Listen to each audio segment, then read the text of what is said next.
বাংলাদেশকে ব্যর্থ করতে ভারতের অপচেষ্টা রুখে দেওয়ার হুঁশিয়ারি বিএনপির। দিল্লির আগ্রাসন সহ্য করা হবে না, কড়া বার্তা জামায়াতের। গত 50 বছরে ভারত তাদের মাইনরিটির উপরে যেই জুলুম অত্যাচার নির্যাতন করেছে, সারা এশিয়ার কোন দেশ তার 10 ভাগের 1 ভাগও করতে পারে না। আগ্রাসনের প্রতিবাদে ভারতীয় হাইকমিশন অভিমুখে ইনকিলাব মঞ্চের পদযাত্রা। বাংলাদেশ নিয়ে অপপ্রচার বন্ধে স্মারকলিপি। সীমান্তে আবারও ঝরল প্রাণ। পঞ্চগড়ে বিএসএফ এর গুলিতে এক বাংলাদেশির মৃত্যু। মরদেহ নিয়ে গেছে ভারতীয় সীমান্তরক্ষী বাহিনী। এবং আইনজীবী সাইফুল হত্যা মামলার আসামি চন্দন 7 দিন ও রিপন দাস 5 দিনের রিমান্ডে। বিচার দাবিতে আজও আইনজীবীদের বিক্ষোভ। সংবাদ রাতে দেখছিলেন AKSTMT বার সংবাদ শিরোনাম। আপনাদের সঙ্গে আছি আমি তোয়া আফরোজ। এবার বিস্তারিত। বাংলাদেশের 1 ইঞ্চি জমিও কাউকে ছাড় দেওয়া হবে না বলে হুঁশিয়ার করেছেন জামায়াতের আমির ডক্টর শফিকুর রহমান। সকালে কুমিল্লা টাউন হল মাঠে মহানগর জামায়াতের কর্মী সভায় তিনি একথা বলেন। দ্রুত সংস্কার শেষ করে নির্বাচন আয়োজনে অন্তর্বর্তী সরকারের প্রতি আহ্বান জানান তিনি। সহকর্মী সুমন কবিরের রিপোর্ট জানাচ্ছেন টুম্পা আফরোজ। কুমিল্লার ঐতিহাসিক টাউন হল ময়দানে কর্মী সম্মেলনে আসেন জামায়াতের ইসলামের আমির ডাক্তার শফিকুর রহমান। এ সময় ভারতকে উদ্দেশ্য করে তিনি বলেন, বাংলাদেশের 1 ইঞ্চি জমি কাউকে ছাড় দেওয়া হবে না, কোনো আগ্রাসন সহ্য করা হবে না বলেও হুঁশিয়ারি করেন তিনি। মাইনরিটি শব্দ ব্যবহার করে একটি গোষ্ঠী নিজেদের স্বার্থ হাসিলের চেষ্টা করছে বলেও মন্তব্য করেন তিনি। আমরা কোনো আগ্রাসন সহ্য করব না। বাংলাদেশের 1 ইঞ্চি জমি আমরা কাউকে ছেড়ে দেব না।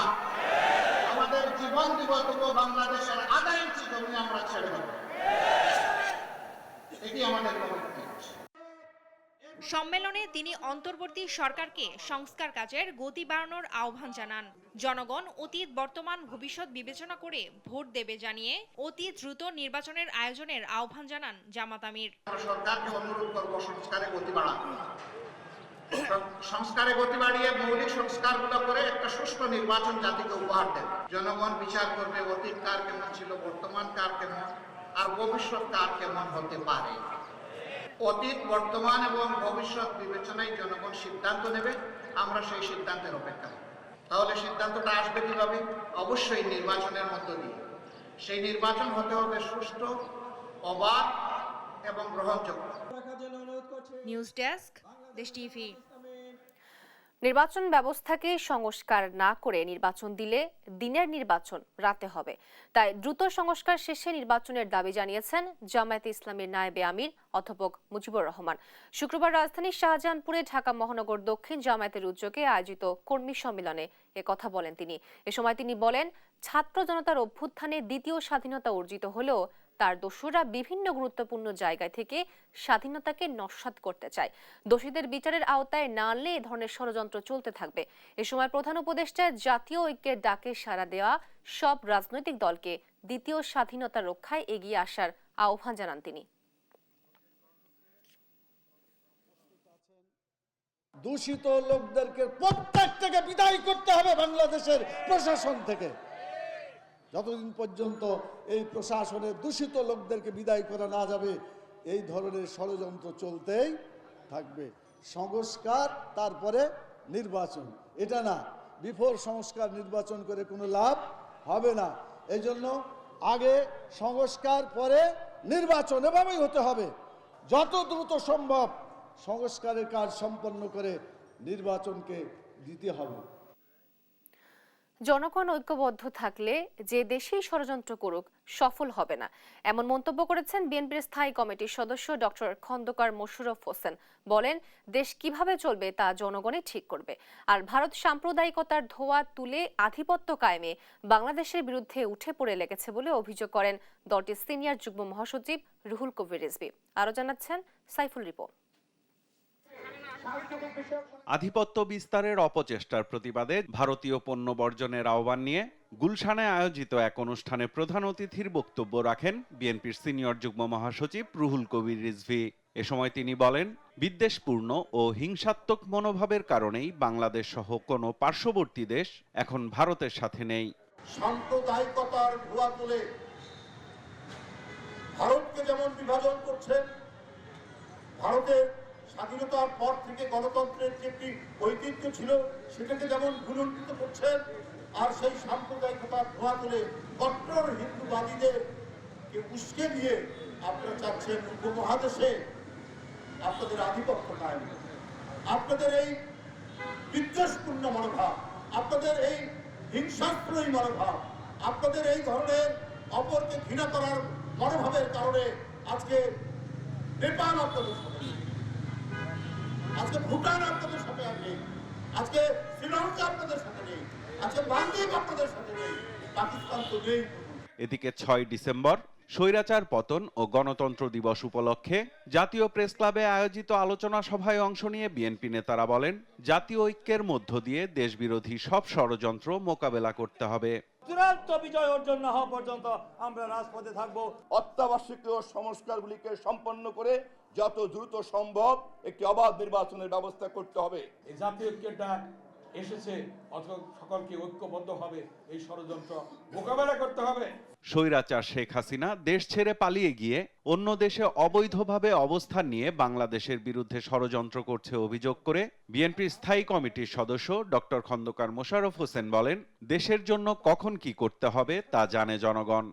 এই সরকারকে যাতে করে ব্যর্থ হয় সেই জন্য যত রকমের চেষ্টা তারা করবে। 18 কোটি মানুষ যদি ঐক্যবদ্ধ থাকি, যে দেশই হোক না কেন আমাদের বিরুদ্ধে ষড়যন্ত্র করে তারা সফল হতে পারবে না। জনগণের উপরে আমাদের সকল আস্থা রেখে ঐক্যবদ্ধভাবে সরকার যে সংস্কারগুলো করতে চাচ্ছে সেগুলো দ্রুত শেষ করে আমাদেরকে নির্বাচনের দিকে যেতে হবে। সংস্কার শেষ করে একটি গ্রহণযোগ্য নির্বাচন দিয়ে বিদায় নেয়ার শর্তেই অন্তর্বর্তী সরকারকে সবাই সমর্থন দিচ্ছে বলেও মন্তব্য করেন বিএনপির এই নীতি নির্ধারক। যত দ্রুত দেশে নির্বাচন হয় জনগণ ঠিক করবে আগামী বাংলাদেশ কিভাবে চলবে। সাইফুল রিপন, দেশ টিভি, ঢাকা।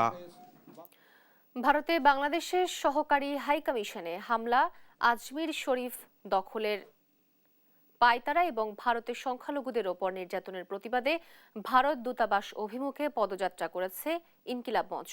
বিকালে গুলশান 2 নম্বর গোল চত্বর থেকে শুরু হয় এই কর্মসূচি। নিরাপত্তার কথা বিবেচনায় পুলিশ ভারতীয় দূতাবাসের দিকে যাত্রা করতে না দিলে মঞ্চের 3 সদস্য দূতাবাসে স্মারকলিপি দেন। এর আগে সংক্ষিপ্ত সমাবেশে বক্তারা বাংলাদেশের বিরুদ্ধে ভারত ষড়যন্ত্রে লিপ্ত বলে অভিযোগ তোলেন। দেশটির গণমাধ্যমে বাংলাদেশ নিয়ে চলমান মিথ্যাচার অস্থিতিশীলতা সৃষ্টির পায়তারা বলেও অভিযোগ করেন তারা। ষড়যন্ত্রের কঠোর জবাব দেওয়ার হুঁশিয়ারিও দেয় ইনকিলাব মঞ্চ। সারা বিশ্বের সমস্ত শান্তিকামী মানুষদের তরফ থেকে আমরা ইন্ডিয়ান এম্বাসিকে জানাতে চাই, আজমির শরীফ দখল করলে এর পরিণতি হবে অত্যন্ত ভয়াবহ। গত 50 বছরে ভারত তাদের মাইনরিটির উপরে যেই জুলুম, অত্যাচার, নির্যাতন করেছে, সারা এশিয়ার কোন দেশ তার 10 ভাগের 1 ভাগও করতে পারে না। আবারও সীমান্ত হত্যা। পঞ্চগড়ের সীমান্ত এলাকায় বিএসএফ এর গুলিতে আনোয়ার হোসেন নামের এক বাংলাদেশের মৃত্যু হয়েছে। শুক্রবার ভোরে উপজেলার হাড়িভাষা ইউনিয়নের মোমিনপাড়া ও ভারতের সিংপাড়া সীমান্তের মূল পিলারের 751 এর 8 নম্বর সাব পিলারের মাঝামাঝি এলাকায় এ হত্যাকাণ্ড ঘটে। নিহত আনোয়ারের বাড়ি তেতুলিয়া উপজেলার দেবনগর ইউনিয়নে। বিজিবি জানায়, বৃহস্পতিবার রাতে ভারত থেকে ফেরার পথে আনোয়ার সহ কয়েকজন বাংলাদেশিকে বিএসএফ এর চানাকিনা ক্যাম্পের সদস্যরা তাদের ধাওয়া করে। একসময় বিএসএফ এর গুলি চালালে ঘটনাস্থলেই মারা যান আনোয়ার। পরে তার মরদেহ নিয়ে যায় ভারতীয় শান্তিরক্ষী বাহিনী। চট্টগ্রামে আইনজীবী সাইফুল ইসলাম আলিফ হত্যা মামলার প্রধান আসামি চন্দন দাস ও রিপন দাসের রিমান্ড মঞ্জুর করেছেন আদালত। বিকেলে চট্টগ্রামের 6ষ্ঠ মহানগর হাকিম কাজী শরীফুল ইসলামের আদালত এই আদেশ দেন। পরে কঠোর নিরাপত্তায় তাদের কারাগারে নেওয়া হয়। একেএম নাজিমের প্রতিবেদন জানাচ্ছেন টুম্পা আফরোজ।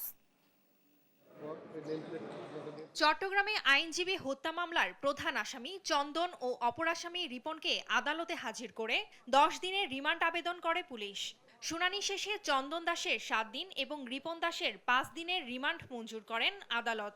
আমাদের সহকর্মী সাইফুল ইসলাম কমল হত্যা মামলার প্রধান আসামি চন্দন এবং তদন্তে প্রাপ্ত ভিডিও ফুটেজ দিকে শনাক্তকৃত আসামি রিপনকে বিজ্ঞ আদালতে হাজির করা হয়েছিল। বিজ্ঞ আদালত আসামি চন্দনকে 7 দিন এবং রিপনকে 5 দিন রিমান্ড মঞ্জুর করেছেন। আমরা বিজ্ঞ আদালতকে বলেছি যে মামলার সাথে যারা মাস্টার মাইন্ড ছিল, যারা এই মামলার যারা উস্কানি দিয়েছে, ভিডিও ফুটেজ দেখে তাদেরকে শনাক্ত করে অনতিবিলম্বে গ্রেপ্তার করে তাদেরকে আইনের আওতায় আনার জন্য। এদিকে আদালত এলাকায় তাণ্ডব, ভাঙচুর ও আইনজীবী হত্যাকাণ্ডের সাথে জড়িতদের কঠোর শাস্তির দাবিতে বিক্ষোভ করেন আইনজীবীরা। আদালতের ইতিহাসে এই ধরনের জঘন্যতম ঘটনা আর হয় নাই এবং চন্দন দাস আমরা ভিডিও ফুটেজে দেখেছি অস্ত্র হাতে ছিল। আমরা মনে করি ঠান্ডা মাথায় পরিকল্পিত অন্যান্য কারো প্ররোচনায় যারা প্ররোচনা দিয়েছেন এই হত্যাকাণ্ডের সাথে যারা জড়িত ছিলেন, আমরা মনে করি সুষ্ঠু তদন্তের সাথে তাদের রিমান্ডের আবেদনের জন্য প্রসিকিউশনের সাথে আমরা অনুরোধ করেছি, আবেদন করেছি। পুলিশ বলছে জিজ্ঞাসাবাদ শেষে হত্যাকাণ্ডের মূল রহস্য উদ্ঘাটনের আশা আইন শৃঙ্খলা বাহিনীর। সে কেন হত্যা করেছে এটা তদন্তের ব্যাপার। এখন পর্যন্ত আমরা রিমান্ডে এনে আসামির কাছ থেকে প্রকৃত তথ্য পাবো। এখনো আমাদের জিজ্ঞাসাবাদ শেষ হয়নি। এই পর্যন্ত কতজনকে আপনারা গ্রেফতার করেছেন? এই পর্যন্ত 11 জনকে আমরা গ্রেফতার করেছি। এর আগে গেল বৃহস্পতিবার ভৈরব থেকে চন্দনকে গ্রেপ্তার করে পুলিশ। এরপর সন্ধ্যার দিকে চট্টগ্রামের আনোয়ারা থেকে আরেক আসামি রিপন দাসকে গ্রেপ্তার করা হয়। রিপন এজাহার নামীয় আসামি না হলেও ভিডিও ফুটেজ দেখে তাকে হত্যা মামলার আসামি হিসেবে শনাক্ত করা হয় বলে জানায় পুলিশ। নিউজ ডেস্ক, দেশ টিভি। বিচারপতি অপসারণে সুপ্রিম জুডিশিয়াল কাউন্সিলের পুনর্জন্ম অনাকাঙ্ক্ষিত রাজনৈতিক হস্তক্ষেপ থেকে বিচার বিভাগকে রক্ষা করবে বলে মন্তব্য করেছেন প্রধান বিচারপতি সৈয়দ রেফাত আহমেদ। শুক্রবার সকালে সুপ্রিম কোর্ট বার অডিটোরিয়ামে রাজশাহী ইউনিভার্সিটি ল অ্যালামনাই অ্যাসোসিয়েশনের রুলার সম্মেলনে একথা বলেন তিনি। এছাড়া বিচারক নিয়োগের ক্ষেত্রে অ্যাপয়েন্টমেন্ট কাউন্সিল গঠনের উদ্যোগ নেওয়া হয়েছে বলেও জানান তিনি। আইনের শাসন নিশ্চিত করতে সুপ্রিম কোর্টের উভয় বিভাগের সদস্যরা জুডিশিয়ারির সাথে জনগণের একটি সেতু বন্ধন হিসেবে কাজ করেছে বলেও জানান প্রধান বিচারপতি। I unveiled a comprehensive roadmap for judicial reform. This initiative is a cornerstone of my vision to strengthen our judiciary and its capacity to serve the people with integrity and efficiency. As part of my steadfast commitment to institutional reform and strengthening the independence of the judiciary, I have taken decisive steps to establish the foundation of true separation of powers. I have declared and initiated the process of creating a separate secretariat for the judiciary. Bharat বাংলাদেশে দাঙ্গা সৃষ্টি করে স্বৈর শাসককে ক্ষমতায় আনার চেষ্টায় উস্কানি দিচ্ছে বলে মন্তব্য করেন বিএনপির কেন্দ্রীয় নির্বাহী কমিটির সদস্য অ্যাডভোকেট রুহুল কুদ্দুস তালুকদার দুলু। শুক্রবার বিকেলে সিংড়া উপজেলায় বিএনপি আয়োজিত এক জনসভায় তিনি একথা বলেন। এ সময় তিনি আরো বলেন, আওয়ামী লীগের জন্মই সন্ত্রাসের মধ্যে দিয়ে, এদের কথা মাঝে শুধু অহংকার। বিএনপির সাবেক এই মন্ত্রী আরো বলেন, শেখ হাসিনা জেলায় জেলায় সন্ত্রাসের গডফাদার তৈরি করেছিল। তিনি ভারতকে হুঁশিয়ারি দিয়ে বলেন, বাংলাদেশকে অশান্ত করলে এর ফলাফল ভালো হবে না। পার্শ্ববর্তী রাষ্ট্র বাংলাদেশে দাঙ্গা সৃষ্টি করতে চায়, দাঙ্গা বাংলাদেশে উস্কানি দিচ্ছে। হিন্দু, মুসলমান, বৌদ্ধ, খ্রিস্টান আমরা একসাথে বসবাস করি। আমাদের মধ্যে একটা বিভেদ সৃষ্টি করে, দাঙ্গা সৃষ্টি করে তারা স্বৈর শাসককে আবারও আনার চেষ্টা করছে। নাটোরের লাদা সড়ক দুর্ঘটনায় 2 জনের মৃত্যু হয়েছে। শুক্রবার বিকেল 4টার দিকে নাটোর বগুড়া মহাসড়কের সিংড়া উপজেলার বালুভরা এলাকায় দুর্ঘটনা ঘটে। পুলিশ জানায়, রোদেলা পরিবহনের একটি বাস অটো ভ্যানকে ধাক্কা দিলে চাকার নিচে পিষ্ট হয়ে ঘটনাস্থলেই মারা যান চালক। এ ঘটনায় আহত আরও 3 জনকে স্থানীয়রা উদ্ধার করে সিংড়া উপজেলা স্বাস্থ্য কমপ্লেক্সে ভর্তি করেন। পুলিশ জানায়, ভ্যান ও বাসটি থানায় জব্দ আছে। এদিকে দুপুরে সদরের বনভেল গড়িয়া বাইপাস এলাকায় নাটোর চিনিকলের আখবাহী ট্রাক্টরের ধাক্কায় এক মোটরসাইকেল আরোহী নিহত হয়েছেন। ফায়ার সার্ভিস কর্মীরা তাকে উদ্ধার করে নাটোর আধুনিক সদর হাসপাতালে নিয়ে গেলে কর্তব্যরত চিকিৎসক মৃত ঘোষণা করেন। পুলিশ জানায়, নিহতের মরদেহ ময়নাতদন্তের জন্য নাটোর সদর হাসপাতালে নেওয়া হয়েছে। এদিকে বরিশালে সড়ক দুর্ঘটনায় শিক্ষা মন্ত্রণালয়ের উপসচিব ডক্টর ফরহাদ হোসেনের মৃত্যু হয়েছে। শুক্রবার বিকেল 5:30টার দিকে জেলার মুলাদিতে উপজেলার কাজীরচর হাওলাদার সেতু এলাকায় এ দুর্ঘটনা ঘটে। জানা যায় একটি টেম্পুতে মিরগঞ্জ ফেরিঘাট থেকে নন্দীবাজার যাচ্ছিলেন তিনি। সেতু এলাকায় মোড় অতিক্রম করার সময় নিয়ন্ত্রণ হারায় টেম্পুটি। এতে আহত হন যাত্রীরা।